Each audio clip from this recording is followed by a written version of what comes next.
Uttar Pradesh BJP के सांसदों का 2 दिन से चिंतन मंथन दिल्ली में चल रहा है। इसमें सांसदों को कहा गया है कि वो यूपी सरकार के विकास कार्य को गांव-गांव तक पहुंचाएं।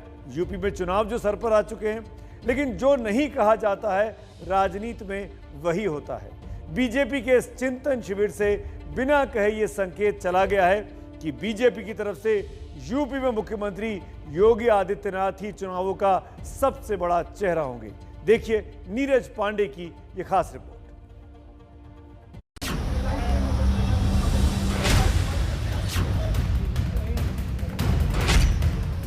मैं आज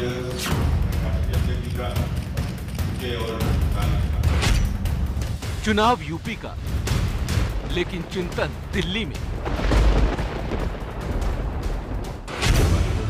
लखनऊ से आकर मुख्यमंत्री योगी आदित्यनाथ 2 दिन से दिल्ली में डेरा डाले हुए हैं। सभी सांसदों के संग मुख्यमंत्री और पार्टी अध्यक्ष जेपी नड्डा की बैठक तो हो गई, लेकिन सवाल है कि निकला क्या? तो पहला अहम निष्कर्ष ये है कि मुख्यमंत्री भले योगी आदित्यनाथ हैं, लेकिन चुनाव में होगा वही जो आला कमान चाहेगा। कार्य दिया गया है, बूथ अध्यक्ष से लेकर राष्ट्रीय अध्यक्ष जी तक का कार्य। राष्ट्रीय अध्यक्ष जी भी प्रवास करेंगे लखनऊ में और आशीर्वाद यात्रा रहेगी। उन्हीं की जनता के आशीर्वाद से हम लोग सांसद बने, फिर मंत्री बने। चुनाव यूपी में होना है तो दिल्ली में चिंतन क्यों? इसके कारणों को समझिए। इस चिंतन बैठक में दोनों उप मुख्यमंत्रियों केशव प्रसाद मौर्य और दिनेश शर्मा को नहीं बुलाया गया। इससे इतना तो साफ है कि यूपी चुनाव मुख्यमंत्री योगी आदित्यनाथ की अगुवाई में ही बीजेपी लड़ेगी। साथ ही संगठन के नेताओं संग इस बैठक का एक मकसद सरकार और संगठन में बेहतर तालमेल बनाना है, जो चुनावी जीत के लिए बेहद जरूरी है।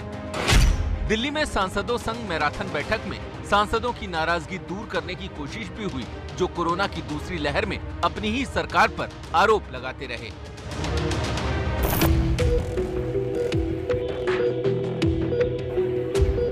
आप याद कीजिए कि कैसे जब कोरोना की दूसरी लहर में लोगों की सांसें ऑक्सीजन के लिए तड़प रही थी और दवाएं मिल नहीं रही थी, तब बीजेपी के तमाम सांसद यूपी सरकार पर हल्ला बोल रहे थे।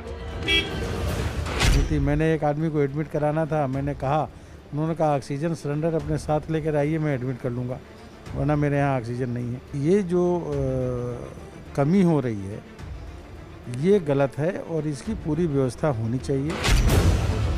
अब चुनावों में बीजेपी कोरोना का भार उठाकर जाना नहीं चाहती। इसके लिए सांसदों का दिल जीतने की कोशिश हुई। मंथन कॉन्स्टिट्यूशन क्लब में हुआ और शानदार डिनर के साथ। मकसद साफ है कि घर एकजुट होगा तभी जंग जीती जा सकेगी। साथ ही एक संदेश सांसदों के लिए भी है कि जब योगी की तारीफ खुद पीएम मोदी कर चुके हैं, तो सांसदों को भी उसी लाइन पर काम करना होगा।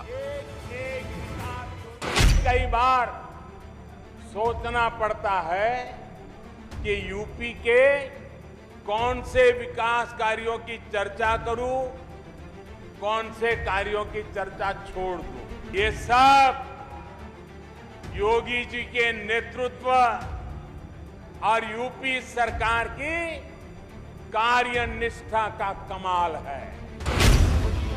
पार्टी ने चुनाव में सांसदों को झोंकने का मन बनाया है, ताकि लोगों तक ये पैगाम जाए कि बीजेपी उनके घर की पार्टी है। इसके लिए हर सांसद को अपने इलाके में खुली जीप में घूमना होगा। सांसदों को सरकार का काम घर घर तक पहुंचाना होगा। यूपी के हर मंत्री पर 4 संसदीय क्षेत्र को देखने की जिम्मेदारी होगी।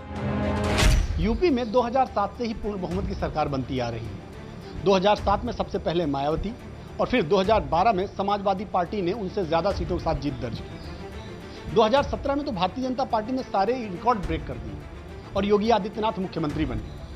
यदि भारतीय जनता पार्टी को फिर से इतिहास दोहराना है तो वो सारी मशक्कत करनी पड़ेगी जो वोटरों को कमल निशान तक पहुंचाए।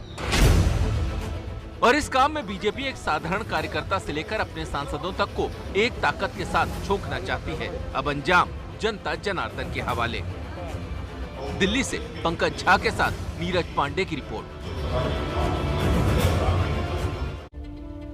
तो बीजेपी ने अपनी तैयारी शुरू की। ऐसे में जब सभी राजनीतिक दल जब चुनावी मैनिफेस्टो लाते हैं तो उसमें विकास के बड़े लंबे चौड़े दावे किए जाते हैं, लेकिन जब वोट के लिए जमीन पर उतरते हैं तो वोटर की जाति पर ही सभी राजनीतिक पार्टियों की नजर रहती है, खासकर यूपी और बिहार के चुनावों में। आजकल सबसे ज्यादा ब्राह्मण वोटों को लुभाने का सीजन चल रहा है। अभी यूपी चुनाव में 7 महीने का समय ही बचा है, लेकिन क्या बीजेपी, क्या बीएसपी, क्या समाजवादी पार्टी सभी पंडित जी को प्रणाम करने में जुट गए हैं। देखिए पंकज झा की रिपोर्ट। ये 2 प्रतीक हैं आज के उत्तर प्रदेश में 2 जातियों के वोटों के। भगवान विष्णु के दशावतार में छठे अवतार माने जाने वाले परशुराम के जरिए यूपी में ब्राह्मण वोटों की राजनीति हो रही है, तो फूलन देवी के जरिए निषाद वोटों की। और खास बात यह है कि इन दोनों जातियों का वोट पिछली बार बीजेपी को मिला था, लेकिन इस बार किसका होगा, इस पर जंग छिड़ी है। ब्राह्मण वर्ग खास तौर से इस सत्ता के, इस शासन के विरोध में है। सनब मल्ला का डर उत्तर प्रदेश में दिखा, ये हमारे लिए खुशी की बात है। बाकी रहा उत्तर प्रदेश की सरकार अपने हिसाब से राजनीति कर रहे हैं, बाकी हमें जो करना है वो हम लोग कर ही रहे हैं। ब्राह्मण वोटों पर आज सभी पार्टियों की नजर है। बीजेपी हिंदुत्व और राम मंदिर के दम पर ब्राह्मण वोटों की दुहाई देती है, तो बीएसपी 2007 की मायावती के सोशल इंजीनियरिंग को आजमाना चाहती है। वहीं समाजवादी पार्टी प्रबुद्ध चेतना के नाम पर 5 अगस्त से ब्राह्मणों को जोड़ेगी। समाजवादी पार्टी परशुराम की मूर्तियां बनवा रही है, सो अलग से। ब्राह्मण वोटों की लड़ाई इस हद तक पहुंच गई है कि खुलेआम जाति की चर्चा होती है और न्याय और हक की जगह बदले की बात की जाती है। भारतीय जनता पार्टी कर रही है कि दलित और ब्राह्मण ये 2 दिख जाएं तो इनको किनारे कर दो, मार दो। हम तो सबको लेके चल रहे हैं। अब रोम की भाषा बोलने वाले लोग भी राम राम चिल्लाने लग गए हैं। भले वह परशुराम के बाना ही क्यों न हो, लेकिन उन्होंने चिल्लाना तो शुरू किया है। दूसरी तरफ निषादों का वोट चर्चा में तब आया जब 2017 में योगी के मुख्यमंत्री बनने के बाद गोरखपुर लोकसभा सीट पर निषादों के वोट ने बीजेपी उम्मीदवार को हरा दिया। अब इस बार फूलन देवी सुर्खियों में हैं, जिनको 25 साल पहले मुलायम सिंह यादव ने अपनी पार्टी के टिकट पर लोकसभा में पहुंचाया था। उनकी मूर्तियां निषाद वोटों की गारंटी मानी जाती हैं। एबीपी न्यूज के लिए पंकज झा की रिपोर्ट। परशुराम जी की तस्वीर अब जगह जगह यूपी में दिखाई दे रही है, क्योंकि चुनावी मौसम में और ये माना जा रहा है कि बीजेपी का वोट बैंक रहे ब्राह्मण अब बीजेपी से नाराज हैं और वो कहीं और छिटक सकते हैं। तो उस छिटके हुए ब्राह्मण को पकड़ने के लिए सपा, बसपा, भाजपा सब कोशिश कर रहे हैं। तो जैसे जैसे चुनाव करीब आएंगे वोट का जात गणित कहीं ना कहीं उलझेगा, कहीं सुलझेगा, उस पर हमारी नजर बनी रहेगी।